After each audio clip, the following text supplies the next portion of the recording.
Graças e paz, amados, em nome do Senhor Jesus, todos os irmãos, os visitantes, você que me ouve também pelo canal do YouTube, que Deus derrame da sua graça, da sua bênção sobre a vida de cada um dos irmãos. Gostaria de convidá-los a abrirem suas Bíblias no livro dos Salmos, capítulo de número 3. Através deste salmo, a mensagem está contida nele hoje. Salmo de número 3.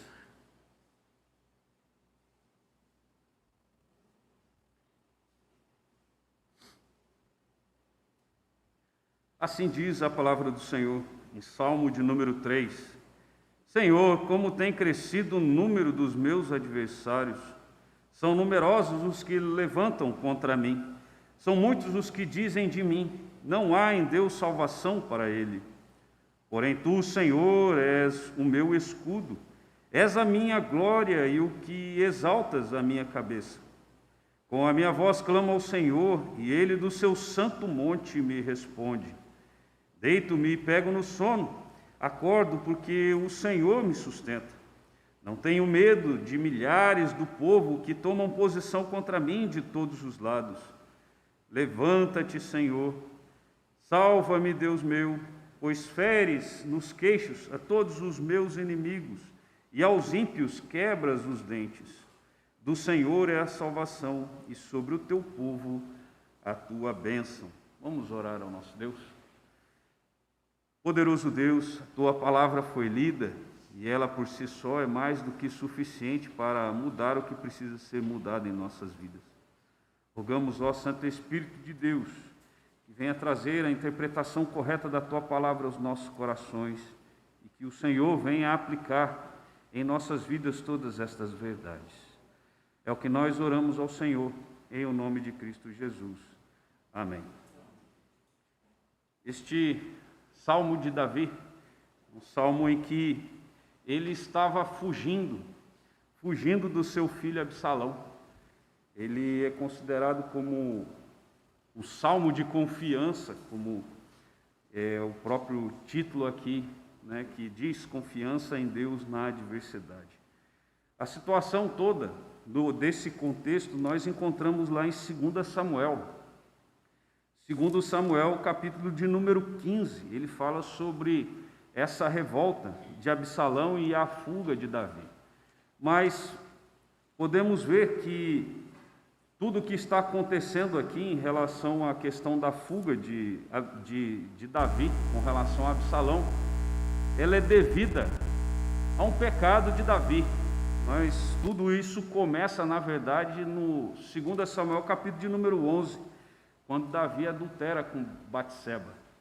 E aí Davi, tentando esconder ali o seu pecado, ele tenta dar um jeitinho de forma que Urias, de repente, assumisse ali a questão da paternidade, tentando enganar Urias, mas Urias com seu coração firme. Urias era alguém importante para Davi, ele era um dos grandes de Davi, e nós podemos ver mais à frente em que Urias ele era considerado um dos notáveis, por exemplo, de Davi. Então Urias não era simplesmente um soldado qualquer. Urias era alguém importante dentro do exército de Davi. Então Davi tenta arrumar um jeitinho. E acontece que Davi arruma também um jeito de matar, em que Urias fosse morto, colocando ele à frente da batalha. E ali ocorre a morte de Urias. Então, depois disso, Natã, ele chega a Davi e repreende Davi. Como nós encontramos aqui em 2 Samuel, capítulo de número 12. Aí, a partir do versículo 10, ele é importante para entendermos. Natã conta uma história a Davi, de forma que Davi fica totalmente indignado. Só que, na verdade, ele era o cerne, ele que era o ator principal daquela história. E então, aqui no versículo 10 e 11, nós vemos a resposta de Deus a Davi, com relação a esse pecado dele. Versículo de número 10 de 2 Samuel 12 diz: Agora, pois, não se apartará a espada jamais da tua casa, porquanto me desprezaste e tomaste a mulher de Urias, o heteu, para ser tua mulher. Assim diz o Senhor: eis que da tua própria casa suscitarei o mal sobre ti, e tomarei tuas mulheres à tua própria vista, e as darei a teu próximo, o qual se deitará com elas em plena luz do sol. Aqui ele está falando justamente de quem? De Absalão. Esse texto é cumprido em Absalão, que é o contexto do Salmo. Davi está fugindo de Absalão. E note também que o versículo de número 13, que também é importante para esse contexto, é com relação ao reconhecimento do pecado de Davi. Ele fala: então disse Davi a Natã: pequei contra o Senhor. Então diz Natã a Davi: também o Senhor te perdoou o teu pecado, não morrerás. É importante notarmos aqui a respeito dessa questão da solução com relação ao pecado, no sentido de perdão a Deus, porque o Salmo não cita sobre essa questão do pecado. Você não vê Davi falando sobre o seu próprio pecado aqui. Por quê? Porque isso já tinha sido resolvido. Entre o seu coração, ele já havia pedido perdão, Deus havia perdoado. Mas a consequência disso era que Deus iria repreendê-lo através de Absalão, tomando ali o governo de Israel. Então, nesta fuga de Davi, Davi escreve esse salmo, o Salmo de número 3. E aqui nós podemos ver a questão desta confiança, a confiança que Davi tinha em seu Deus nas adversidades. Isso fala a nós, confiança em Deus nas adversidades. E aqui nós podemos ver, logo no versículo de número 1 e versículo de número 2, quais são as adversidades. Ele diz aqui: Senhor, como tem crescido o número dos meus adversários, são numerosos os que se levantam contra mim, são muitos os que dizem de mim, não há em Deus salvação para ele. Então aqui Davi, ele estava enfrentando um motim. Davi, ele pega e foge, porque se ele não fugisse, ele não teria condição de enfrentar o levante. O povo de Israel, vamos dizer assim, contaminado pela retórica ali de Absalão, convencendo ali o povo de que ele deveria ser rei. E Salomão e Absalão, ele se preparando, por exemplo, como um juiz ali, né, tratando o povo. Isso tudo para ganhar o coração do povo. E aqui é levantado esse motim. Então, Davi, ele pega e fala a respeito desse crescimento dos adversários dele. Mas o interessante aqui, nesse versículo de número 1, é que ele não começa, por exemplo, com uma exclamação, como está aqui na tradução. Esse como, ele é um pronome interrogativo. Então a ideia aqui é uma pergunta, na verdade. Davi era como se Davi estivesse perguntando a Deus: Senhor, como tem crescido? Mas como que tem crescido, Senhor? A quantidade, o número dos meus adversários. E o que salta aos olhos é o fato de Davi sempre enfrentar adversários em sua vida. Ele enfrentou, por exemplo, no começo ao povo filisteu. Primeiro lá era Golias, que era um gigante. Depois ele foge do próprio rei, que era Saul.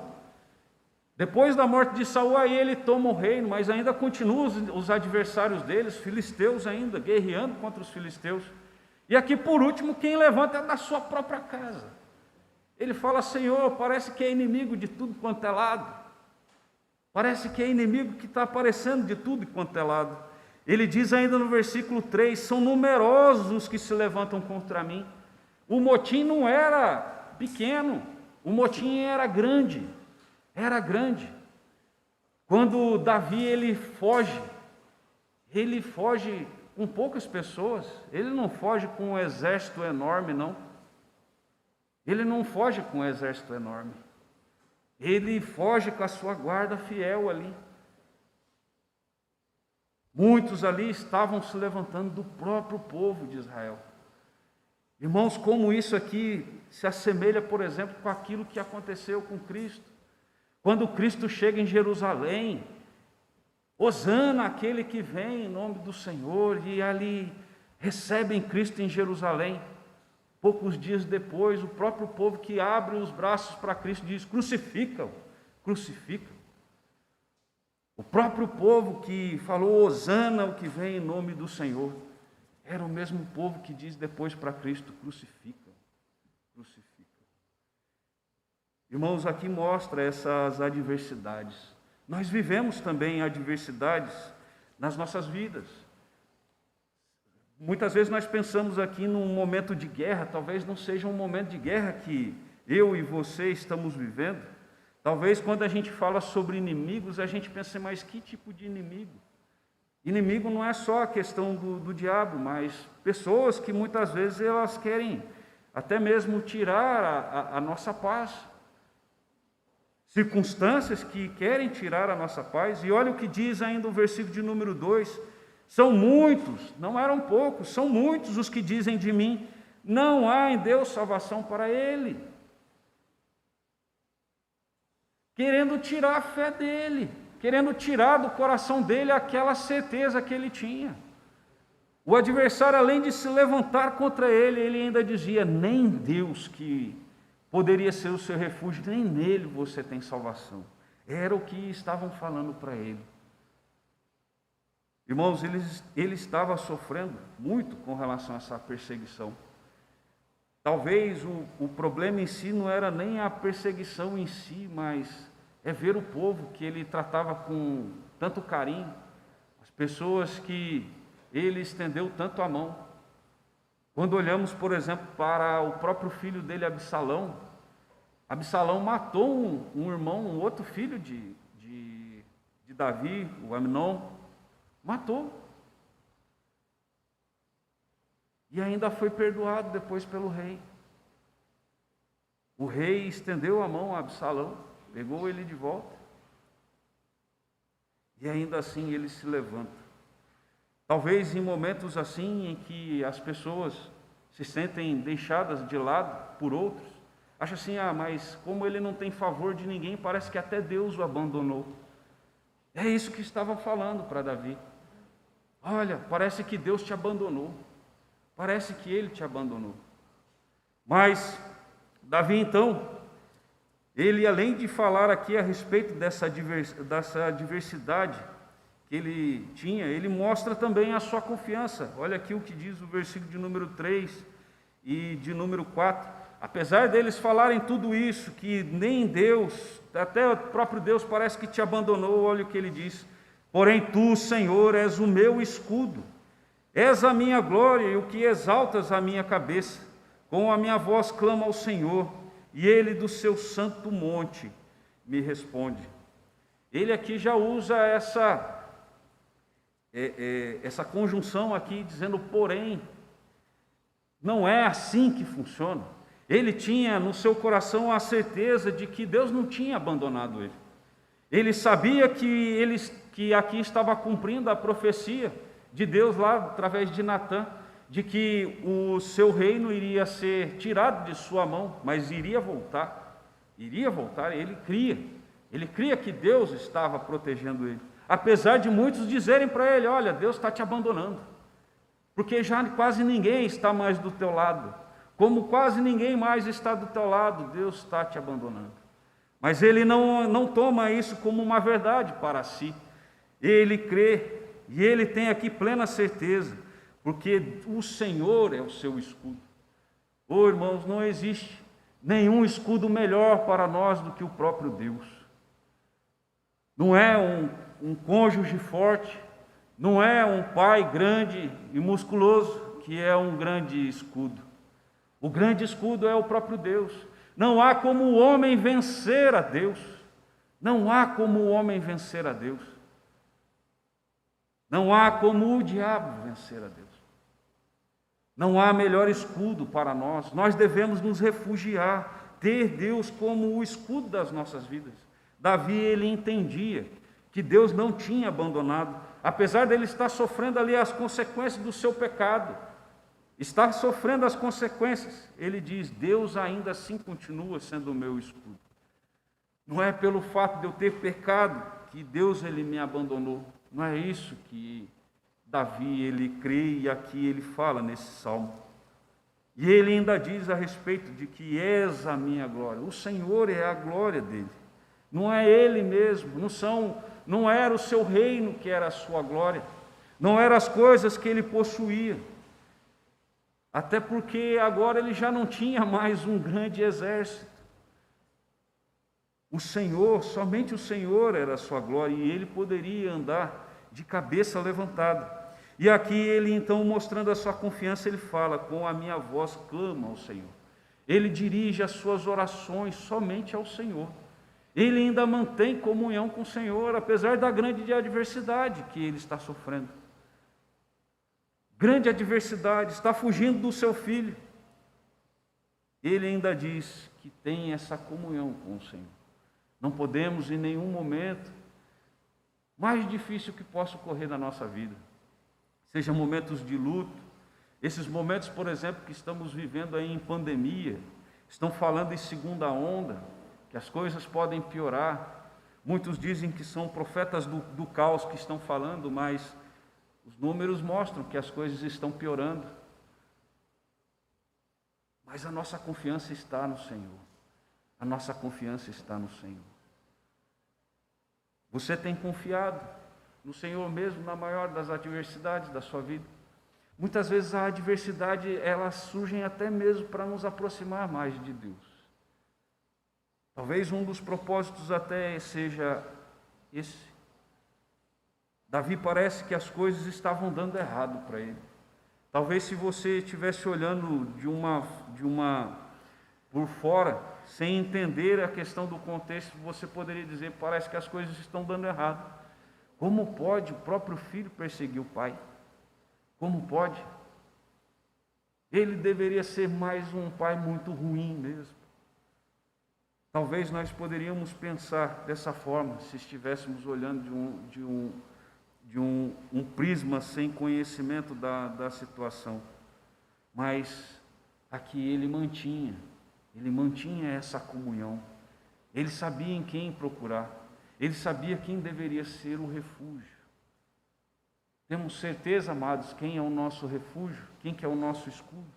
Quem nós podemos confiar? Nós estamos realmente nos momentos mais difíceis da nossa vida buscando ao Senhor. Temos orado ao nosso Deus, temos clamado a Ele. E aqui ele diz que além dele clamar, ele tem a resposta de Deus. Ele sabe que Deus está ouvindo. Olha o que diz o versículo de número 4. E ele do seu santo monte me responde. Ele sabe que Deus estava ouvindo, mesmo numa situação causada por causa do pecado dele. Deus está me ouvindo. Deus, ele nos ouve, irmãos. Deus, ele nos ouve, independente das circunstâncias. Se tivermos o nosso coração de fato voltado para Ele, mesmo sofrendo consequências do nosso próprio pecado, se nós colocamos diante de Deus e pedimos perdão a Ele, mesmo sofrendo consequências até mesmo do nosso próprio pecado, nós podemos ter certeza de que Deus, ele nos ouve. Deus, ele nos ouve. Ele tinha certeza de que Deus, ele iria agir e que Deus estava o respondendo.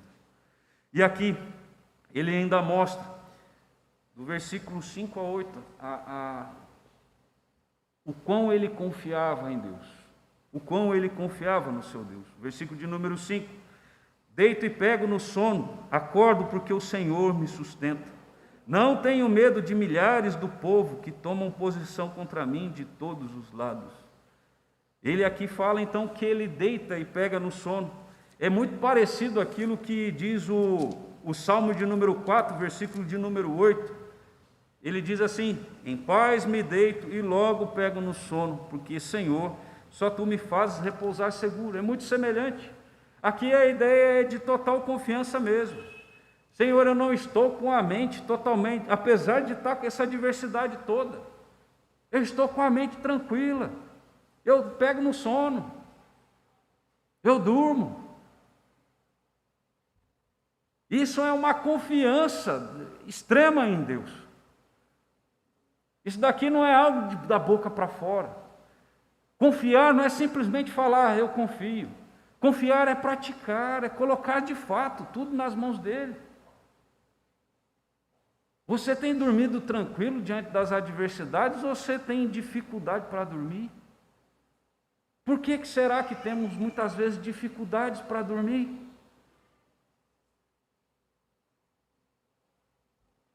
Será que de fato temos confiado do jeito que deveríamos?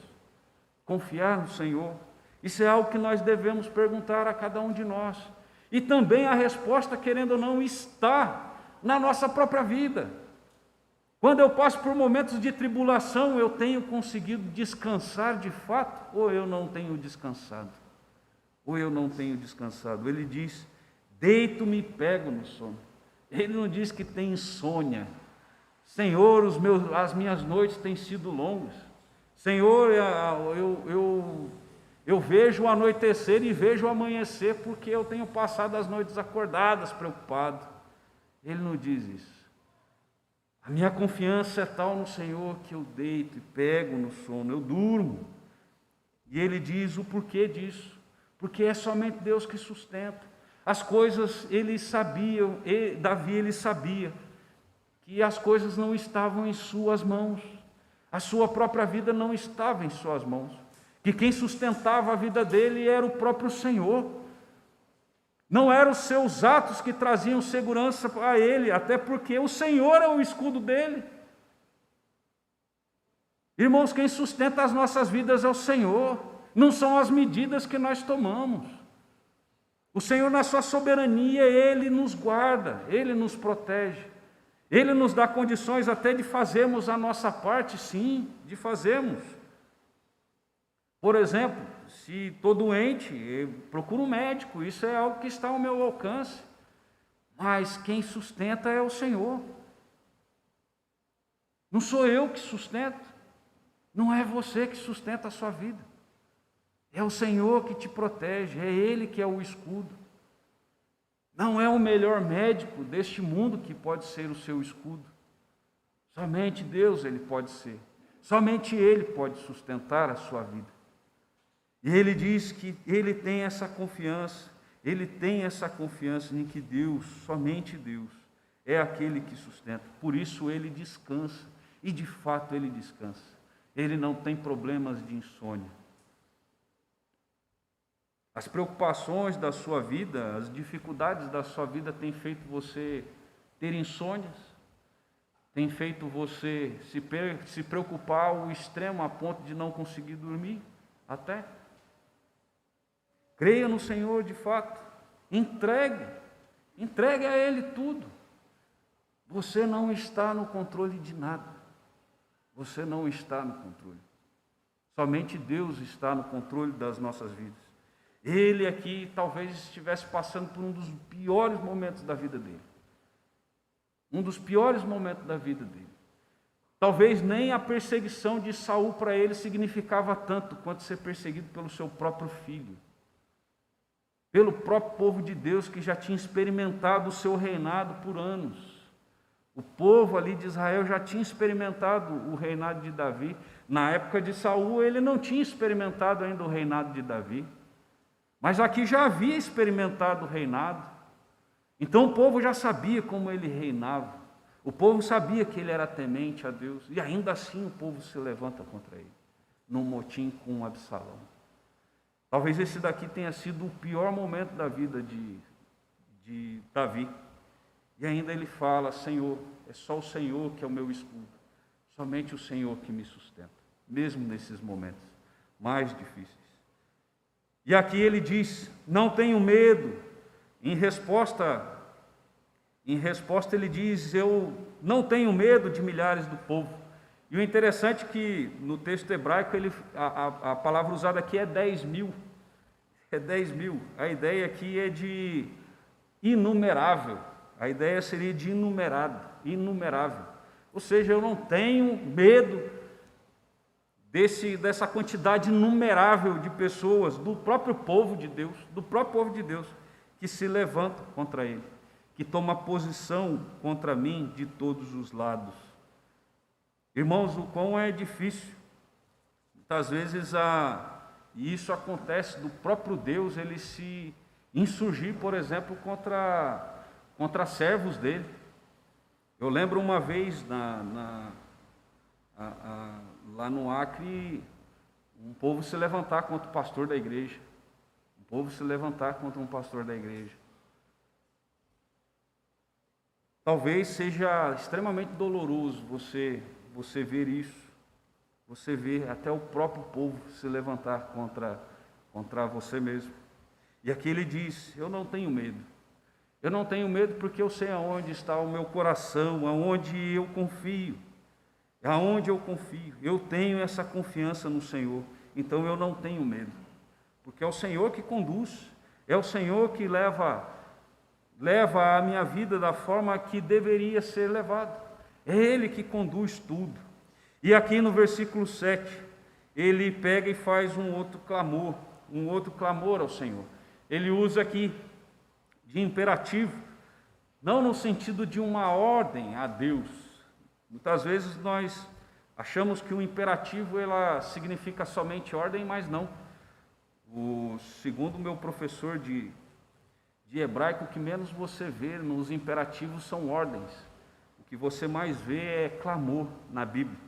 E aqui é um clamor, é um imperativo clamando a Deus, na verdade. Levanta-te, Senhor. E aqui ele usa outro imperativo. Salva-me, Deus meu, pois feres nos queixos a todos os meus inimigos. E aos ímpios quebras os dentes. É Deus que guerreia a nossa causa. Davi ele tinha certeza que não era simplesmente o seu braço que guerreava a causa dele. Ele tinha certeza de que era o Senhor. Salva-me, Deus meu, pois feres nos queixos. Aqui é ele tendo essa certeza, esse clamor: Senhor, toma minha causa em tuas mãos. Guerreia em meu lugar. O povo que se levanta é numeroso demais para mim. Eu não tenho medo deles, porque eu estou contigo. O Senhor é quem me protege. O Senhor é o meu escudo. É isso que ele está dizendo. O Senhor é o meu escudo. Eu não tenho medo deles. Guerreia a minha causa. Guerreia a minha causa. Quantas vezes, amados, nós queremos guerrear guerras que são improváveis de vitória se nós guerrearmos com os nossos próprios braços, guerrearmos com o nosso próprio intelecto. A batalha aqui, Ele é o Senhor dos exércitos, é Ele que está à frente das nossas batalhas, das nossas adversidades, as lutas que nós temos, é Ele que guerreia contra. É o Senhor que guerreia em nosso lugar. Por isso que nós devemos descansar nele. Nós devemos descansar totalmente, seja a luta contra uma doença, seja a luta contra um desemprego, seja a luta contra essa Covid, seja o que for, quem vai guerrear a nossa causa é o Senhor, não somos nós. Façamos a nossa parte, mas quem vai guerrear na verdade é o Senhor. Não é você, nem sou eu. Muitas vezes nós achamos que somos tão fortes, que nós conseguimos tantas coisas, mas na verdade nós não conseguimos. Quem sempre tem que tomar a frente das nossas vidas é o Senhor. Ou descansamos nele, ou nós perdemos o sono. Ou nós descansamos de que Ele está guerreando a nossa causa, ou nós teremos insônia à noite. Nós não teremos condição de deitar e dormir. Ele aqui, Ele faz esse clamor, clamando ao Senhor: Senhor, salva-me, Deus meu, sabendo que Deus era aquele que guerreava a sua guerra. Aquilo que você tem travado, entrega que o Senhor, Ele vai guerrear por você. Entrega na mão dele, confiando nele, de todo o seu coração. Não tente lutar uma guerra, travar uma guerra que você não vai vencer. Deixe o Senhor guerrear por você. É o que Davi está falando aqui: Senhor, levanta-te, Senhor, clamando ele. E esse salmo ele encerra, no versículo de número 8. Do Senhor é a salvação, e sobre o teu povo a tua bênção. Aqui ele está falando sobre a salvação, ele está falando sobre livramento. Ele está falando sobre livramento, ele não está falando sobre salvação no sentido escatológico. Ele não está falando para depois da morte, sobre vida eterna, não é isso que ele está falando. O texto sobre salvação aqui, ele falando aqui sobre salvação, é sobre libertação desse jugo que ele está sofrendo, dessa dificuldade que ele está sofrendo. O Senhor é aquele que iria salvá-lo, o Senhor é aquele que iria ajudá-lo, o Senhor era aquele que iria quebrar as correntes, o Senhor é aquele que iria dar libertação, o Senhor era aquele que poderia livrá-lo de toda aquela situação. E ele cria nisso, e ele cria. Mas, irmãos, diante de todo o cânon que nós temos aqui, os 66 livros da Bíblia, nós podemos entender aqui essa questão, essa conotação de salvação também com essa ideia de porvir. E nós podemos entender que Cristo Jesus foi aquele que veio e providenciou salvação para o seu povo. O povo que ele está falando não é o povo de Israel, somente lá os israelitas, mas como o próprio Paulo diz, o apóstolo Paulo diz que é israelita aquele que o é de coração, é aquele que tem Cristo como Salvador da sua vida, é esse que se torna povo de Deus.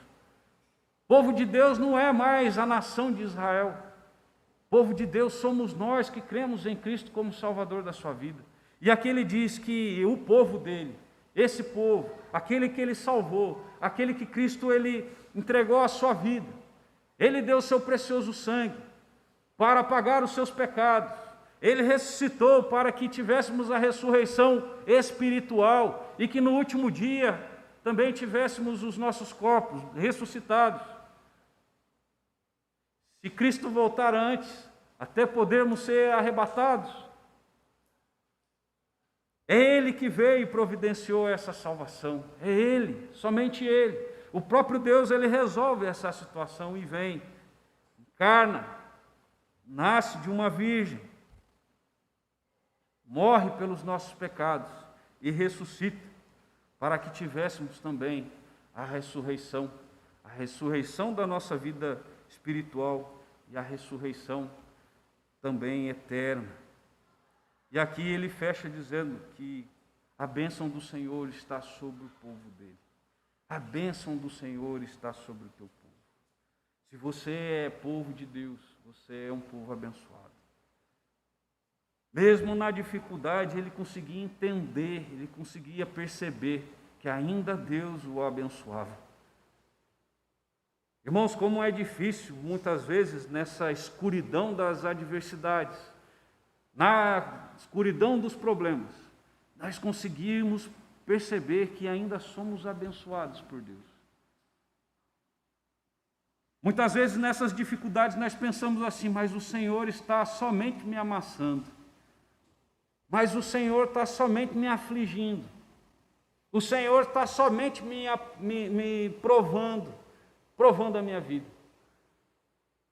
Mas temos muitas vezes dificuldades de vermos que mesmo na situação difícil, ainda temos a bênção do Senhor. Aqui o salmista, ele crê nessa bênção. Ele crê que a bênção está com o povo de Deus. Se você é povo de Deus, se você crê em Cristo como Salvador da tua vida, você é povo de Deus. E se você é povo de Deus, você tem a bênção dele. Mesmo que você tenha dificuldade de enxergar, mesmo que você tenha dificuldade de enxergar essa bênção, você é povo abençoado por ele. Irmãos, que Deus ele venha fortalecer as nossas vidas, venha aplicar essas verdades em nossas vidas. Temos confiança em Deus nas adversidades. Por pior que as coisas estejam, nós devemos colocar diante dele a nossa causa. É Ele que guerreia por nós. Somente nele nós podemos deitar e dormir, descansar totalmente dele, as nossas aflições, as nossas angústias, as tribulações que passamos. Somente nele nós podemos deixar. Adversidades cada um passa, Na vida do crente há muitas adversidades. Davi passou uma aqui que, num contexto aqui, foi a pior da sua vida. E ele dormia. Ele não tinha dificuldade para dormir. Ele diz: pego no sono. Eu pego no sono. Entregue tudo ao Senhor. Confie nele. Mas confie de todo o seu coração, não da boca para fora. Que o Senhor, Ele está guerreando por você. Você não guerreia. Você, na verdade, deixa que Ele guerreie. Descanse nele. Faça a tua parte e descanse nele. E Ele vai conduzir tudo. A bênção do Senhor está sobre o seu povo. Se você é povo, a bênção do Senhor está sobre a sua vida. Que Deus derrame a sua graça sobre cada um dos irmãos. Vamos orar mais uma vez. Maravilhoso Deus, nós louvamos e engrandecemos o Teu nome pela Tua palavra. Nós louvamos e engrandecemos, ó Deus, também por tudo aquilo que o Senhor tem falado aos nossos corações com relação às dificuldades que podemos passar. E louvamos porque nós podemos confiar no Senhor, porque o Senhor é o Deus que dá a vitória. O Senhor é o Deus que guerreia a nossa causa.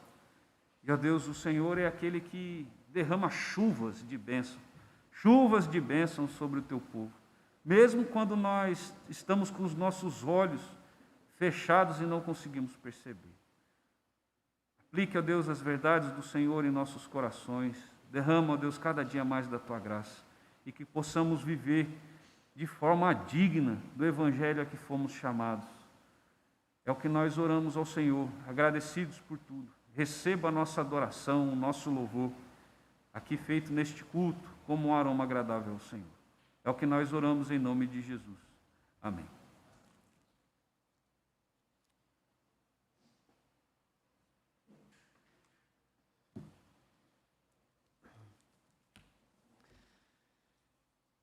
Eu não recebi nenhum nome de pessoas que estão nos visitando pela primeira vez. Há aqui alguém que nos visita pela primeira vez? Levante uma de suas mãos. Não, né?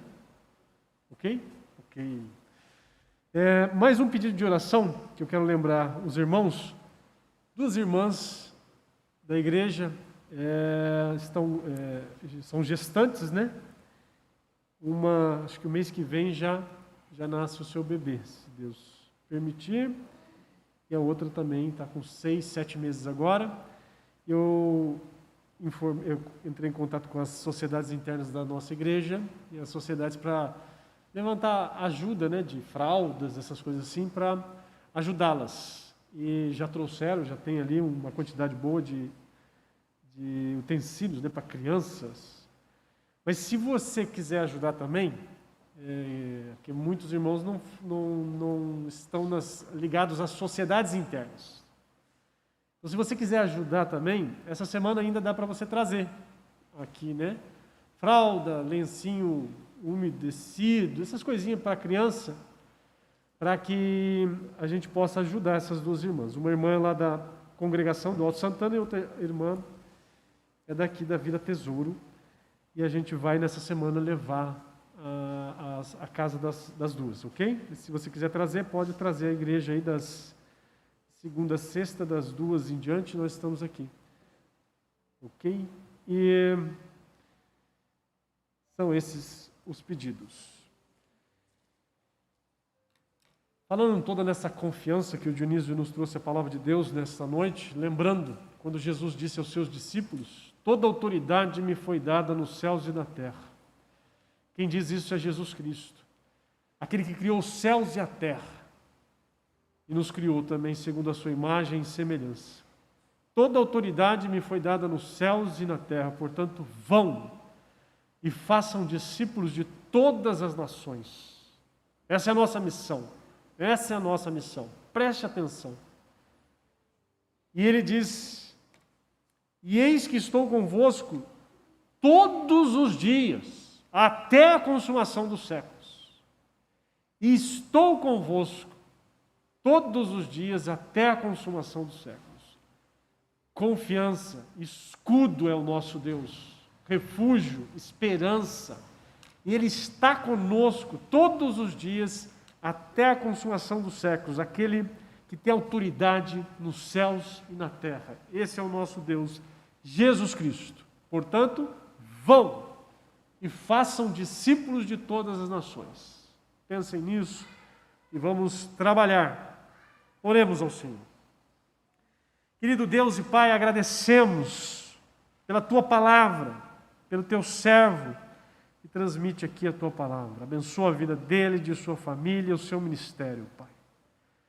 Te agradecemos que fomos chamados pelo Senhor, fomos direcionados pelo Senhor a sermos aí missionários, onde quer que estejamos, fazendo discípulos.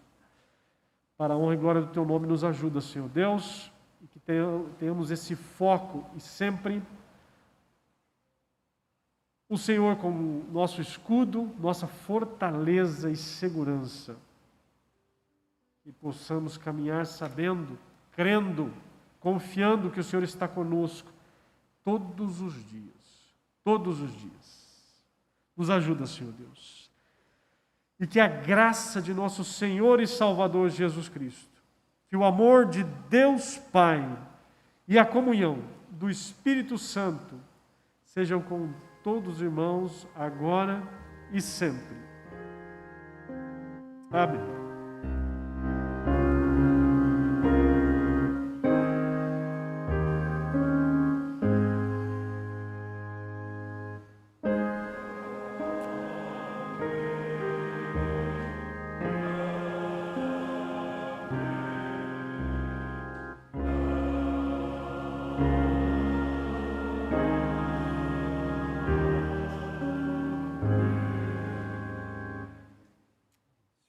Em paz, irmãos.